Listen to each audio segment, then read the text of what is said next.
আমরা বিশ্বাস করি এই 24-এর অভ্যুত্থানের পরবর্তী সময়ে পুরো বাংলাদেশে যে নতুন করে একটি দল তৈরি হয়েছে, সেই দলটির নাম কি আপনারা জানেন? সেই দলটির নাম হচ্ছে বাংলাদেশ জাতীয়তাবাদী সুবিধা বঞ্চিত লীগ। বাংলাদেশের নতুন একটি দল হয়েছে, দলটির নাম হচ্ছে বাংলাদেশ জাতীয়তাবাদী সুবিধা বঞ্চিত লীগ। এরা হচ্ছে সেই গিরগিটি, যেই গিরগিটিরা 5ই আগস্টের আগে পর্যন্ত গর্তে লুকিয়েছিল। 5ই আগস্টের পরে তাদের ত্যাগই হচ্ছে সবচেয়ে বড় ত্যাগ। এরা হচ্ছে সেই গিরগিটি, যেই গিরগিটিরা 5ই আগস্টের আগে যাদেরকে হারিকেন দিয়েও খুঁজে পাওয়া যায়নি, 5ই আগস্টের পরে তারা এক একজন মহানায়ক।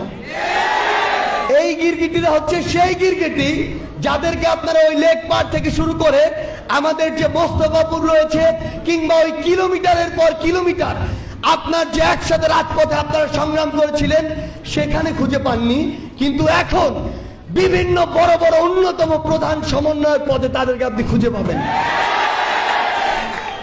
সবচেয়ে বড় কথা হচ্ছে, আমাদের জন্য সবচেয়ে বড় থ্রেট হচ্ছে এই গিরগিটিগুলো।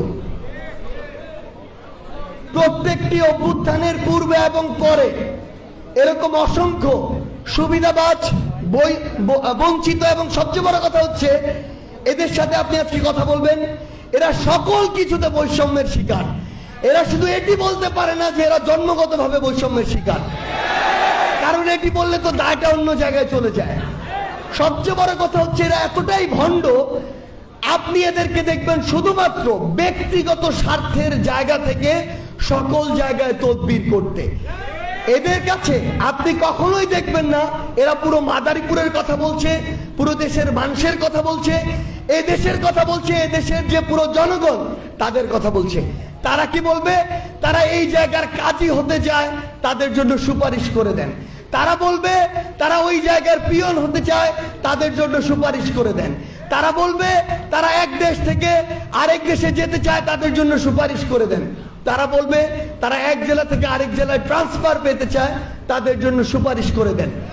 কিন্তু এই সুপারিশ লীগগুলো 5ই আগস্টের আগে তাদেরকে কোথাও কোনো কিছু দিয়ে আপনি খুঁজে পাবেন না।